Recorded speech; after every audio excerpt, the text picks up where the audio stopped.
அசாத்திய சாதக சுவாமின்னு அசாத்தியம் தவ கிம்பத ராமதூத கிருபா சிந்தோ மத்காரியம் சாதய பிரபோ.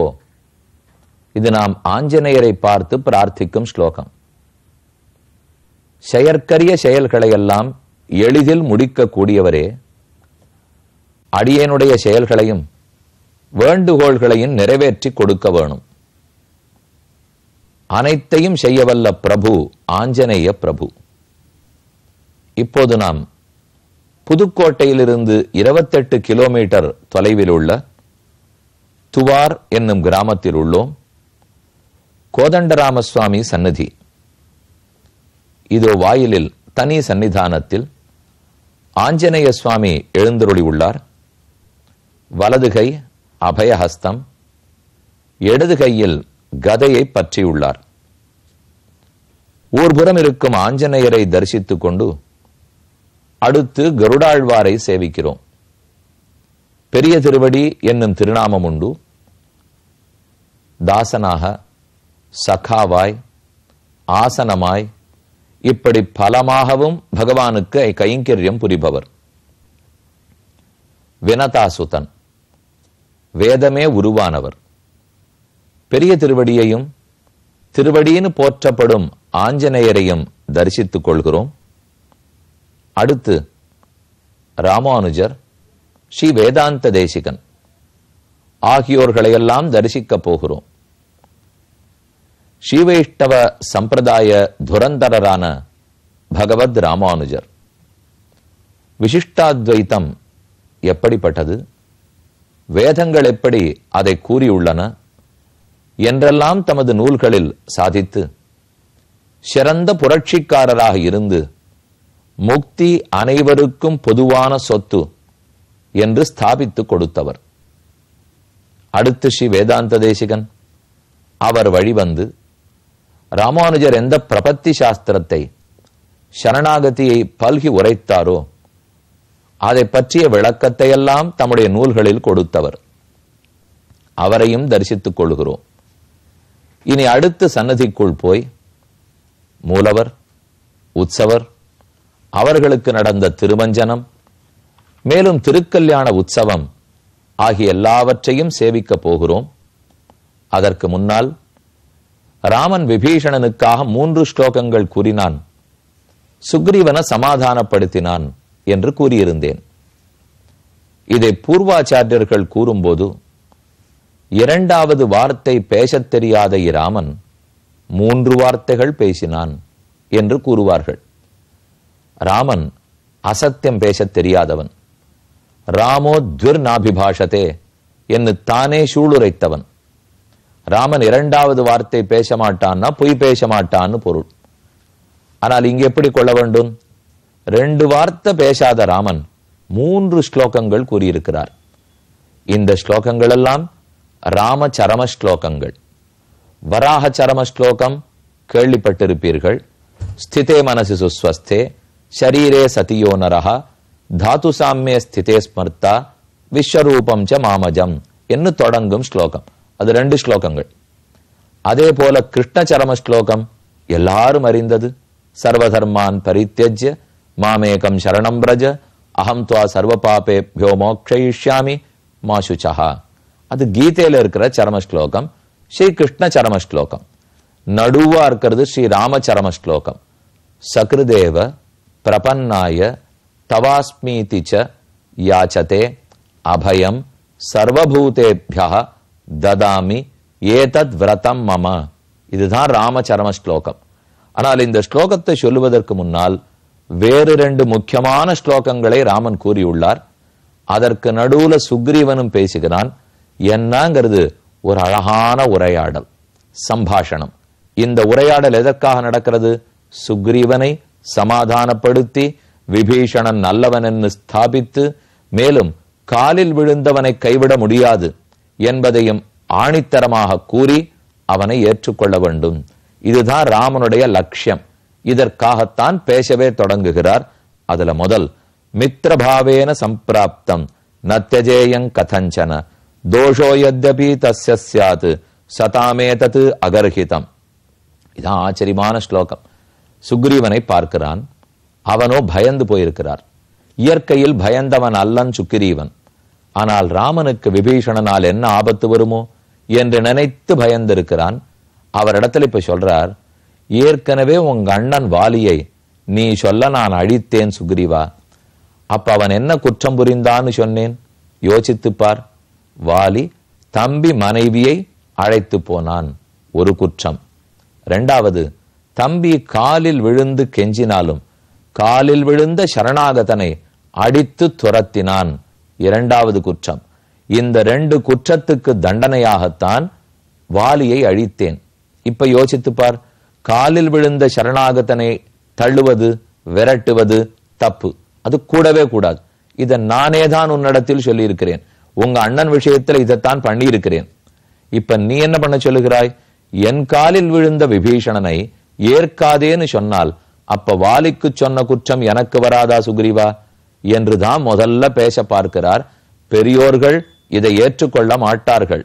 மித்திர பாவேன சம்பிராப்தம், மித்திரன் நண்பன் என்று வேஷமிட்டு கொண்டு வந்தாலும் போதும், நிஜமான நண்பனா வர வேண்டாமா? உண்மை நட்பு கூட ராமன் எதிர்பார்க்கலையா. மித்திர பாவேன சம்பிராப்தம், மித்திரன் நண்பன் வேஷம் போட்டு வந்தாலும் போரும். நத்யஜேயங் கதஞ்சன, நான் ஒரு நாளும் அவனை கைவிட மாட்டேன். நத்யஜேயம், அவன் விடத்தக்கவன் அல்லன். கதஞ்சன, எந்த சந்தர்ப்ப சூழ்நிலையிலேயும் விடத்தக்கவன் அல்லன். அது அவனைதான் அண்ணனை விட்டு வந்துட்டான், தப்பான நேரத்துல வந்திருக்கான், நாம இப்ப சண்டை போடுற நிலையில இருக்கோம், எப்ப என்ன ஆயிடுமோ. நிலைகளை பத்தி கவலைப்படாத சுக்ரீவா. வந்தவன் சரணம்னு சொன்னால் எந்த நிலையும் தாண்டி அவனை ஏற்றுக்கொண்டுதான் ஆக வேண்டும். மித்திரபாவேன சம்பிராப்தம் நத்ததேயங் கதஞ்சன தோஷோ யத்யபி தஸ்ய ஸ்யாத், அவன் தோஷத்தோடே வந்தாலும் தோஷவானானாலும். என சுக்ரீவன் சொன்னது என்ன? குற்றமுள்ளவன் ஏற்காதே. ராமன் சொல்றார், குற்றமுள்ளவனாக இருப்பினும் தோஷோ யத்யபி தஸ்ய ஸ்யாத் சதாம் ஏதது அகர்ஹிதம். ஒருவேளை நான் இப்போ விபீஷணனை ஏற்காமல் திரும்ப போ என்று அனுப்பிச்சுட்டேன்னால் எனக்கு ஒரு பயம் சுக்ரீவா. ராமா உனக்கு பயமான்னு கேட்டான். நான் திரும்ப நாட்டுக்கு போவேன், எப்படியும் ஜெயிச்சிருவேன்னு வச்சுக்கோ. ராவணனை ஜெயிக்கத்தான் போகிறேன், சீதையை மீட்பேன், திரும்ப ராஜ்யத்துக்கு போவேன். வசிஷ்டாச்சாரியர் பட்டாபிஷேகம் பண்ண வருவார். அப்ப கேட்பார், 14 வருஷம் என்னென்ன நடந்தது ராமா? சின்ன குழந்தையிலேருந்து என்ன பார்த்தவர், போயிட்டு வந்த கதையெல்லாம் கேட்பார். அப்ப நான் சொல்லிண்டே வருவேன், கடற்கரையில தங்கியிருந்தேன், விபீஷணன் வந்தான், சரணம்னு சொன்னான், ஆனா சுக்ரீவன் ஏற்க கூடாது என்று கூறினபடியால் அவனை கைவிட்டு விட்டேன் என்று நான் சொல்லணும். சொன்ன உடனே வசிஷ்டர், அவர் தான் சத்து, இப்போ சதாமேதது அகர்ஹிதம்னால் வசிஷ்டாச்சாரியர் போன்ற சான்றோர்கள் எல்லாம் அந்த செயலை ஏற்க மாட்டார்கள். அப்ப அவர் என்ன தெரியுமா சொல்லிடுவார்? ராமா, நீ இக்ஷ்வாகு குலத்தில் பிறந்தவனா? பெருப்பெருத்த அரசர்களின் வழி தோன்றலா? மனு எழுதி வச்ச சாஸ்திரத்தை நீ படிச்சிருக்கியா இல்லையா? சூரிய குலத்தில் பிறந்தவனா? தசரதனுக்கா மைந்தன்? அப்படி இருந்து இதை போல சரணம்னு சொன்னவனை விரட்டிட்டியாமே. நான் இப்ப சொல்றேன் கேளு. உங்க அப்பா அம்மா சொல்லி 14 வருஷம் காட்டுக்கு போனேன், நீ பண்ண தப்புக்கு இப்ப நான் தண்டனை தரேன், இன்னொரு 14 வருஷம் காட்டுக்கு போ என்று வசிஷ்டர் என்ன அனுப்பிச்சிருவார். இன்னொரு 14 வருஷம் நான் வர்றதா இல்ல சுக்ரீவா, அதற்காகவான நான் இவனை ஏற்றுக்கொண்டுதான் தீர வேண்டும். ஆக சத்துக்கள் இந்த செயலை ஏற்க மாட்டார்கள். இது நமக்கு சொர்க்கத்தை கொடுக்காது, கீர்த்தி கொடுக்காது, அதாவது எந்த நல்லதுமே ஏற்படாது. அஸ்வர்க்கம் அகீர்த்திகரம் அர்ஜுனான்னு கண்ணன் சொன்னாரோ இல்லையோ. அதனால மித்திரபாவேன சம்பிராப்தம், என்னிடத்துல வந்தார், வெறும வரல, எப்பேற்பட்டவனை விட்டுட்டு வந்திருக்கார். வந்தவன் சம்பிராப்தன், முன்னாடியே வெள்ளக்கொடி அனுப்பிச்சு ராமன் ஏற்றுக்கொள்ளுவனா, அசைலம் கிடைக்குமா அப்படின்லாம் விசாரணை பண்ணிட்டு அவன் வரவே இல்லை. ராமன் திருவடி கண்டிப்பா நம்மளை ரட்சிக்கும் என்கிற உறுதியோடு வந்திருக்கிறான். அப்ப வந்திருக்கிறான், நன்கு வந்திருக்கிறான், நம்பிக்கையோடு வந்திருக்கிறான், அவனை நான் விட முடியாது. மித்திரபாவேன சம்பிராப்தம், இந்த அர்த்தத்தை சொல்லும் போது ராமானுஜர் தன்னுடைய கோஷ்டியில ஸ்ரீராமாயணம் சொல்லிட்டு இருக்கார். அவர் நிறைய பேர் உட்காந்து கேட்டு இருக்கா, ராமாயண உபன்யாசம் இருக்கார், கதை சொல்லிட்டு இருக்கார். அப்ப ஆரோர் சுவாமி எங்கேருந்தோ வந்தவர் ராமர் விக்கிரகத்தை கொண்டு சுவாமிக்கு பரிசா தரார். ராமன், லக்ஷ்மணன், சீதை அவர்களுடைய விக்கிரகத்தை பண்ணி கொண்டு வந்து கொடுக்கிறார். அப்ப ராமானுஜர் தன்னுடைய சிஷ்யரோத்தரை பார்த்து சொல்றார், இந்த தேவையிடாதவர் விக்கிரகத்தை உள்ளே கொண்டு போய் எழுந்துருள பண்ணு. தேவையிடாதவர்னு ஒரு பேர் வைக்கிறார் ராமனுக்கு. அப்படின்னா என்ன பொருள்னால், தேவையிடாதவர் ராமன்னார், அப்ப தேவையிட்டவர் யார்? கண்ணன். தேவையிட்டவன் கண்ணன், தேவையிடாதவன் ராமன்.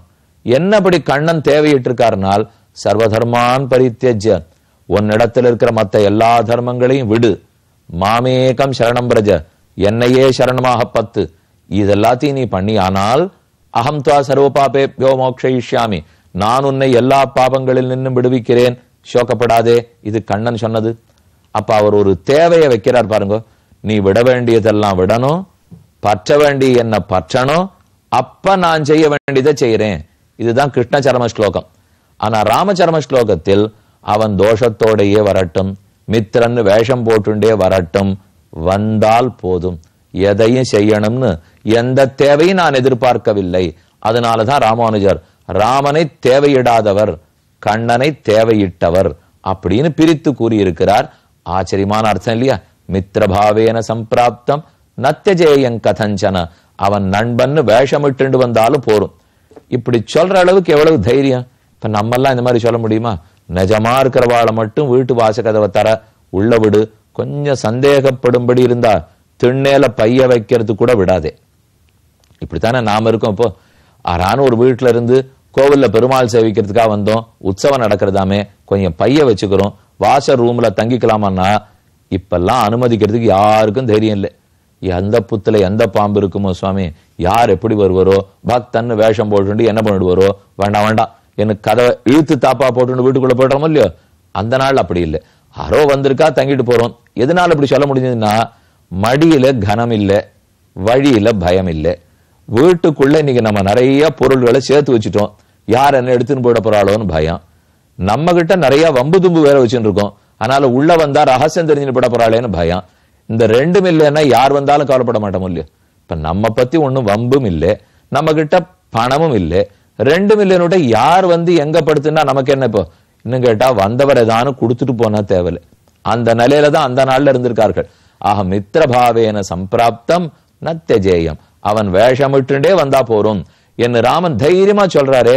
நமக்கான பயமா இருக்குமேனால், அவருக்கு வில்லாற்றல், தோளாற்றல், யார் ஏமாத்த எப்படி வந்தாலும் தன்னை தொடக்கூட முடியாதுங்கிற தைரியம். அதனாலதான் அந்த ஸ்லோகத்தில் மித்திரபாவேன சம்பிராப்தம் நத்தஜேயங் கதஞ்சன தோஷோ யத்யபி தஸ்ய ஸ்யாத் சதாமேதத் அகர்ஹிதம். அப்ப சுக்ரீவன் எழுந்திருந்து சொல்றார், சதுஷ்டோவா ப்யதுஷ்டோவா கிமேஷ ரஜனீச்சரஹ ஈதர்ஷம் வியசனம் பிராப்தம் பிராதரம் யப் பரித்யஜேத். அவன் நல்லவனா இருக்கட்டும் தீவனா இருக்கட்டும், எனக்கு ஒரு சந்தேக ராமா, இதை போல ஒரு துர்தசையில் கஷ்ட காலத்துல ராவணன் இருக்கிறான். ஏன்னா ஹனுமான் போய் நெருப்பு வச்சுட்டு வந்திருக்கார், எதிரி கிட்டக்க வரான்ங்கிறது தெரியும், பல பேர் அழிஞ்சு போயிருக்கா. அத போல இருக்கிற நேரத்துல போய் சொந்த அண்ணனை விட்டுட்டு வந்திருக்கானேவன், அப்ப நம்மள விட்டுட மாட்டான்னு என்ன நிச்சயம்? அவனையே கைவிட்டு வந்தவன் நம்மையும் விட்டு விட்டால் என்ன ஆகும்? ராமன் பளிச்சுன்னு பதில் சொல்றார்.